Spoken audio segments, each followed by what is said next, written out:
ഒരു പുകപറയിൽ നിൽക്കുക, അതിന് മാത്രം കഴിഞ്ഞു. അതുകൊണ്ടാണല്ലോ ഈ 10-ാം തീയതിക്ക് മുമ്പ് ഇങ്ങനെ റിപ്പോർട്ട് വന്നിരുന്നെങ്കിൽ കേരള രാഷ്ട്രീയത്തിൽ എനിക്ക് നല്ല അവസരങ്ങൾ കിട്ടുന്ന അവസരങ്ങൾ നിഷേധിക്കാൻ കഴിഞ്ഞു എന്ന ദുഃഖമാണ് എനിക്കുള്ളത്.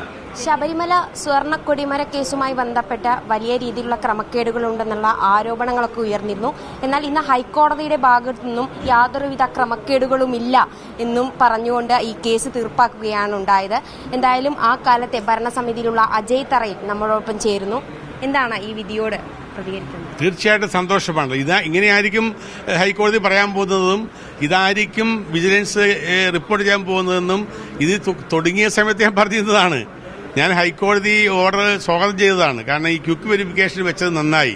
കാരണം നമ്മുടെ പോലുള്ള പുകമറ മാറിക്കിട്ടുമല്ലോ എന്ന് ആഗ്രഹിച്ചുകൊണ്ട് തന്നെയാണ് ഞാൻ കാര്യം പറഞ്ഞത്.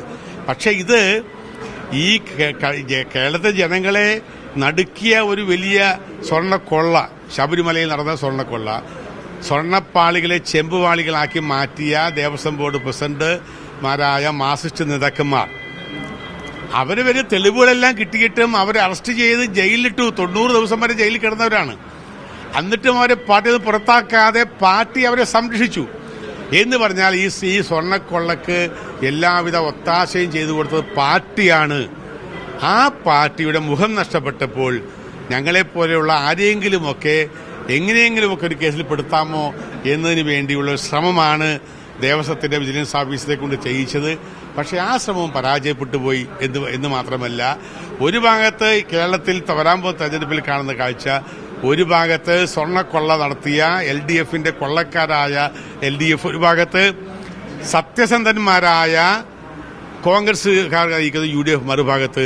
അതാണ് ഈ തെരഞ്ഞെടുപ്പിൽ വരാൻ പോകുന്ന ഏറ്റവും വലിയ കാര്യം എന്നാണ് എനിക്ക് സൂചിപ്പിക്കാറുള്ളത്. ഇതിലിപ്പോൾ സ്വർണം കൃത്യമായിട്ട് ഉപയോഗിച്ചിട്ടുണ്ടെന്നാണ് ഇന്നിപ്പോൾ വിജിലൻസ് നൽകിയിരിക്കുന്ന റിപ്പോർട്ട്. എന്നാൽ ദേവസ്വം വിജിലൻസിന്റെ റിപ്പോർട്ടിൽ ഉണ്ടായിരുന്നത് ഇത്തരത്തിൽ സംഭാവന നൽകിയവർക്ക് നിങ്ങൾ റിസീറ്റ് നൽകിയിരുന്നില്ല എന്നുള്ള വലിയ ഗുരുതരായ ആരോപണങ്ങളായിരുന്നു ഉയർന്നു വന്നിരുന്നത്.